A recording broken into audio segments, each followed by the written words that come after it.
வணக்கம் குருஜி. வணக்கம் சார். சித்திரை மாதம், அதாவது தமிழ் வருட பிறப்பு முதல் மாதம், பொதுவான ஒரு கிரக நகர்வுகளை பற்றி சொல்லிடுங்க. சித்திரை மாதம் அப்படிங்கும் போதே அந்த நீங்கள் சொன்ன மாதிரி சூரிய பகவானோட பயிற்சி வந்துடும். ஏன் அப்படின்னா ஆக்சுவலாக பார்த்தீங்கன்னா எந்த கிரகங்கள் அப்படிங்கும்போது நம்ம பூலோகத்தில் இருக்கிறதுனால தான் இந்த பூமி வந்து நீள்வட்ட பாதையில் சுற்றுறதுனால தான் இந்த சூரிய பயிற்சி இதெல்லாம், செவ்வாய் பயிற்சி, சுக்கிர பயிற்சி இதெல்லாம். அந்த வகையில் இந்த சூரிய பகவான் மிக அற்புதமாக இதுவரைக்கும் மீன ராசியில் சனி பகவானோட சஞ்சரிச்சிருந்தார். உங்களுக்கே தெரியும் சனி பகவானும் சூரிய பகவானும் பகை.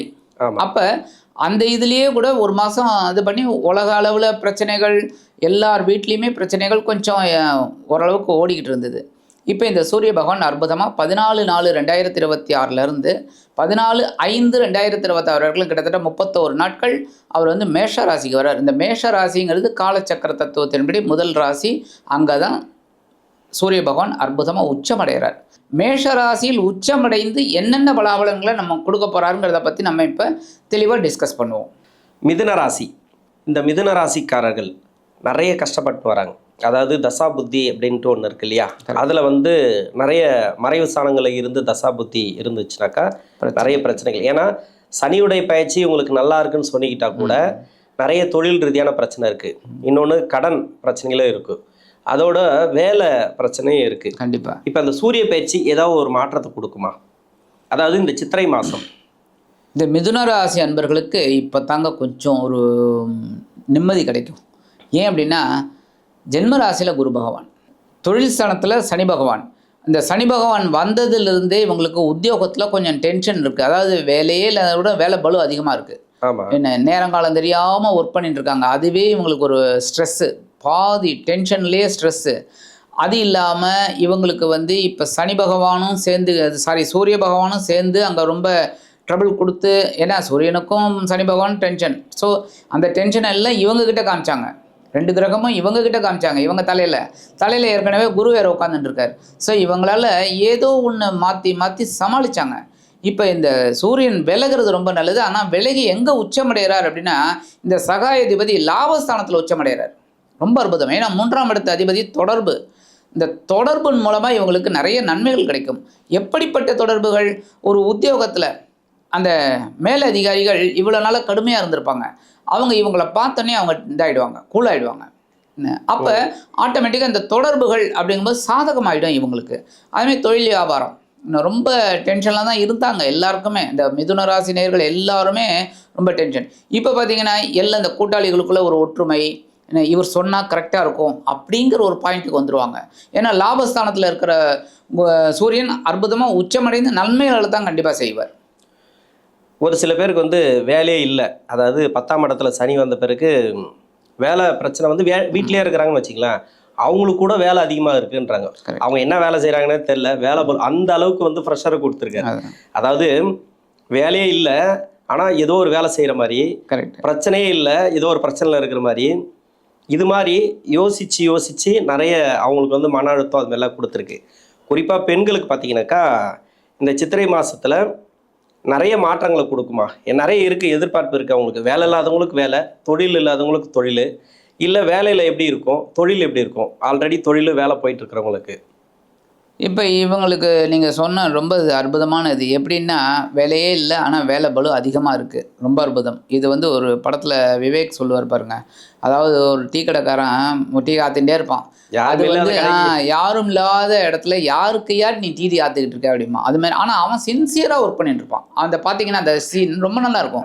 அவன் சின்சியராக ஒர்க் பண்ணிட்டு இருப்பான். இவர் சொல்றது கூட கவனிக்க மாட்டான். ஆமாம், அவ்வளோ சின்சியராக யாருக்குன்னே தெரியாது அவனுக்கு. அதுமாரி இவங்க ஒர்க் பண்ணாங்க. என்ன பண்ணோம் ஏது பண்ணணும்னு அவங்களுக்கே தெரியல. ஏன்னா அவ்வளோ டென்ஷன். குரு வேறு எல்லாம் அவங்களுக்கு வந்து ரொம்ப கஷ்டத்தை கொடுத்தது. இப்போ இந்த சூரியன் ரிலீஸ் ஆகிட்டார் அப்படின்னோடனே இந்த உத்தியோகத்தில் இருக்கிறவங்களுக்கு ஒரு பெரிய மாற்றம் கிடைக்கும். அப்பாடா அப்படின்னு சொல்லி. அதேமாரி புதுசாக வேலை தேடுற குழந்தைகளுக்கெல்லாம் நல்ல வேலை வாய்ப்பு அமையும். இல்லை வேலையிலே இருக்காங்க, நான் வேறு வேலைக்கு போகிறேன், இந்த வேலை இதாக இருக்குது அப்படின்னா தாராளமாக அவங்களுக்கு இந்த இது நல்லாயிருக்கும், வேலை மாற்றம். ஆமாம், வேலை மாற்றம். அதேமாரி பெண்கள்னு சொன்னீங்க, பெண்களும் நிறைய பேர் உத்தியோகத்துக்கு போகிறா. இப்போல்லாம் அவங்களுக்கும் கொஞ்சம் டென்ஷன் நிறைய இருக்குது. என்ன அவங்களுக்கு சாதாரணமாக டென்ஷன் ஆனதுன்னா ஆட்டோமேட்டிக்காக உடல் ஆரோக்கியம் பாதிக்கப்படுறது. ஸோ அந்த மாதிரிலாம் இருந்தவங்களுக்குலாம் இப்போ கொஞ்சம் கண்டிப்பாக இந்த சூரிய பகவான் அற்புதமான ஒரு நகர்வை கண்டிப்பாக கொடுப்பார். இப்போ நம்ம தமிழ் புத்தாண்டு பற்றியெல்லாம் நிறைய பேசியிருக்கிறோம். தமிழ் புத்தாண்டில் வந்து திருமணம் நடக்கும் அப்படின்லாம் சொல்லியிருக்கிறோம். ஆனால் சித்திரை மாதத்தில் நடக்குமா? அதுக்கு உண்டான காலகட்டம் நல்லா இருக்கா? ஏன்னா 11 தான் வராரு சூரியன், ராசிக்கு 3ஆம் அதிபதினு சொல்லக்கூடியவர். சித்திரை மாதம் பிறந்தாலே ஏதோ ஒரு அவங்களும் ஒரு திருமணத்துக்கு உண்டான ஏற்பாடு பண்ணுவாங்க. இது வரைக்கும் பங்குனி அதெல்லாம் பார்த்தீங்கன்னாக்கா நிறைய டிஸ்டர்ப் ஆகிருக்கும். ஒரு கால் சித்திரையில் நம்ம பண்ணிக்கலாம், அது தள்ளி போட்டுக்கலாம், இல்லை பெண் வீட்டுக்கு போகலாம், இல்லை மாப்பிள்ளை பார்க்க போகலாம் அப்படின்ட்டுலாம் நிறைய தள்ளி போட்டிருப்பாங்க இல்லையா? இப்போ இந்த மாசத்துல ஒரு நல்ல ஒரு வாய்ப்புகள் இருக்கா? அதாவது அக்னி நட்சத்திரத்துக்கு முன்னாடி ஒரு 15-20 நாள் இருக்கு. எப்படி அக்னி நட்சத்திரம் ஆரம்பிச்சாலே அதெல்லாம் பண்ண மாட்டாங்க, கொஞ்சம் இதெல்லாம் அவாய்ட் பண்ணுவாங்க. இப்போ இதுக்கு முன்னாடி ஒரு 15 நாட்களுக்குள்ள ஏதாவது ஒரு நல்ல செய்தி வருமா திருமணம் சார்ந்து? கண்டிப்பாங்க. ஏன் அப்படின்னா இந்த குரு பகவான் ஸ்தான பலம் இல்லை, ஆனால் பார்வை பலம் சூப்பராக இருக்குது. 5, 7, 9. ஆமாம். ஸோ இவங்களுக்கு வந்து கலத்திர பாவத்தில் விழுறது ரொம்ப விசேஷம். கண்டிப்பாக ஒரு நல்ல இது கிடைக்கும். இது வரைக்கும் தடை தாமதம்லாம் இருந்தது, இல்லைன்னு சொல்ல முடியாது. ஏன்னா சனி பகவான் ஒன்றும் பெருசாக அவங்களுக்கு ஒரு மாற்றத்தை கொடுக்கல என்ன. ஆனால் இந்த சூரிய பகவான் லாபஸ்தானத்துக்கு வந்த உடனே, ஏன்னா இவங்களுக்கு சகாயாதிபதி, முயற்சிகள் எடுத்தால் கண்டிப்பாக வெற்றி, திருமணம் ஆகிடும். நல்லது. ஆமாம், முயற்சி ஸ்தானாதிபதி கண்டிப்பாக 11ல். இப்போ தொழில் செய்கிறவங்களுக்கு நல்ல லாபத்தை கொடுப்பாரா இந்த மாதத்தில்? கண்டிப்பாக. ஏன்னா லாபஸ்தானத்துக்கு வராரு. இவ்வளோ நாளாக ஒன்றும் பெருசாக அவங்க வந்து பண்ணலை தொழில். அதாவது நானும் கச்சேரிக்கு போகிறேன் அப்படின்னு சொல்லுவாங்க. அப்போல்லாம் வக்கீல் வந்து சாதாரணமாக போயிட்டு வருவாங்க. அதுக்கு தான் அவங்க என்ன சொல்லுவாங்கன்னா தேங்காய் மூடி வக்கீல்னு சொல்லுவாங்க.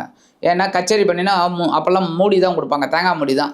ஒரு 10 ரூபாயோ 5 ரூபாயோ கொடுப்பாங்க, அவ்வளோதான். அதுக்காக தேங்காய் மூடி அப்படின்னு இருந்தது. அந்த மாதிரி இப்போ இவங்களுக்கு வந்து அதெல்லாம் மாறி ஒரு பெரிய மாற்றம் அற்புதமாக கிடைக்கும். ஓகே, நல்லது. புதிய முதலீடு எதனா பண்ணலாமா? புதிய தொழில் ஆரம்பிக்கலாமா? தொழில் ஆரம்பிக்கலாம், பெருசாக முதலீடு பண்ண வேணாம். அதேமாரி புதுசாகவும் முதலீடு பண்ணுறது. ஏன்னா சனி 10ல் இருக்கிறதுனால. சனி இருக்கார் 1, 2வது ஜென்மராசியில் குரு இருக்கார். குரு மாறினாவானா இவங்களுக்கு ஒரு நல்ல இது கிடைக்கும். அது நிறைய குழப்பங்களை கொடுத்துட்டே. ஆமாம், ஏன்னா இது பணத்தை போட்டுட்டு அந்த வருமானம் வரலை அப்படின்னு வச்சுக்கோங்க, ரொம்ப டென்ஷனாக இருக்கும். அது கண்டிப்பாக குரு கொடுப்பார். ஏன்னா குரு வந்து என்றைக்குமே தனகாரகன். ஸோ கண்டிப்பாக கொடுப்பார். அதனால் பெரிய முதலீடு அதெல்லாம் பண்ணாமல் சாதாரணமாக பண்ணுறது ரொம்ப நல்லது. உடல்நிலையும் கடன் பிரச்சனையும் தீருமா? நிறைய பேருக்கு அந்த கடன் பிரச்சனை இருக்குது, மருத்துவ செலவுகள் இருக்குது. அதாவது எல்லாருக்கும் மருத்துவ செலவுன்னு சொல்ல முடியாது. கடன் எப்படி இருக்கும்? ஒரு இஎம்ஐ இருக்கும், லோன் இருக்கும்.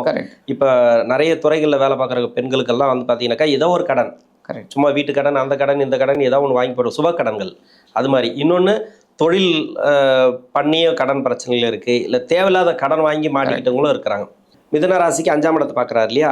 இப்போ வந்து அந்த கடன் சுமை குறையுமா பெண்களுக்கு குறிப்பாக? இவங்களுக்கு வந்து இப்போ கடன் சுமை கண்டிப்பாக படிப்படியாக குறையும். படிப்படியாக கொஞ்சம் கொஞ்சமாக குறையிறதுக்கு ஒரு வருமானம் வரும், அதை வச்சு அடைச்சிடுவாங்க. ஆனாலும் இவங்களுக்கு பார்த்திங்கன்னா சுகஸ்தானத்தை சனீஸ்வர பகவான் பார்த்துட்டு இருக்கார். ஆமாம். அதனால் உடல் ஆரோக்கியத்தில் எப்போவுமே கவனமாக இருக்கணும். ஏன்னா இவங்க அந்தளவுக்கு ஒரு பெரிய இதாக சாப்பிடலாம் மாட்டாங்க. விருந்து கேளிக்கைகள் இருந்தால் கூட கரெக்டாக இருப்பாங்க. மிதுன ராசி மட்டும் என்றைக்குமே அது ஒரு பர்ஃபெக்ட். அப்படி இருக்கும்போது அந்த அளவுக்கு உடல் ஆரோக்கியம் பாதிக்கப்படாது. ஆனாலும் கவனமாக இருக்கிறது நல்லது. மற்றபடி உணவு பழக்க வழக்கம் இதெல்லாம் கரெக்டாக நமக்கு என்ன ஒத்துக்கலையோ அதெல்லாம் சாப்பிடக்கூடாது. 1. 2வது மருந்து மாத்திரைலாம் எடுத்துக்கிறாங்க. இப்போ வயதானவர்கள்லாம் நிறைய பேர் இருப்பாங்க மிதுன ராசியில். அவங்களாம் அந்த கரெக்டாக மருந்து மாத்திரை இருந்துன்னா அதெல்லாம் எடுத்துக்கிறது நல்லது. தொழில் வியாபாரம் கண்டிப்பாக ஓரளவுக்கு நல்லபடியாக இருக்கும். கடன் சுமை இவங்களுக்கு படிப்படியாக குறையும். கடன் குறைஞ்சாலே போதும். கரெக்டு. ஏதோ ஒரு அதுக்கு உண்டான வழி தெரிஞ்சால் போதும். இப்போ வந்து கடன் குறையும், இந்த ஒரு மாதத்தில் குறையுமா அப்படின்னா எப்படி குறையும்னு கேட்பாங்க. இல்லைன்னு சொல்லலை, அதுக்கு உண்டான வழி தெரியும். ஆமாம். ஒன்று வேலை ரன் ஆகும், வேலை ஏதோ ஒன்று இப்போ கிடைக்கும் இல்லாதவங்களுக்கு. அப்படி இல்லைன்னாக்கா வேலையில் ஒரு மாற்றம், ஒரு சில மாற்றம் அப்படி. இன்னொன்று நிலுவையில் இருக்கக்கூடிய பணம் ஏதோ ஒரு வழியில் வரும், ஏதாவது ஒன்று வரும். கரெக்டு, அதில் ஏதாவது ஒன்று வரும். அதனால அதை வச்சு இவங்க கடன் அடைக்கிறதுக்கு வாய்ப்பு நிறையா இருக்குது. சரி, பரிகாரம் இந்த மிதுன ராசிக்கு பரிகாரம், சிறப்பான ஒரு பரிகாரம் இந்த மாதத்தில் இவங்க வந்து பெருமாளை வழிபாடு பண்ணுறது எப்போவுமே உச்சிதம், அது மாற்றுக்கிறதே கிடையாது. அதே சமயம் இவங்க வந்து சூரியனை வழிபாடு பண்ணணும். எப்படின்னா இவங்க வந்து நவகிரகங்கள் உள்ள சூரிய பகவானுக்கு ஒரே ஒரு நெய் தீபம் போட்டு ஒரு அர்ச்சனை பண்ணிட்டு வர சொல்லுங்கள். ஏன்னா குரு வந்து ஜென்மராசியில் இருக்கார். ஸோ குருவால் விளையக்கூடிய ஒரு நன்மைகள் இவங்களுக்கு கண்டிப்பாக கிடைக்கணும்.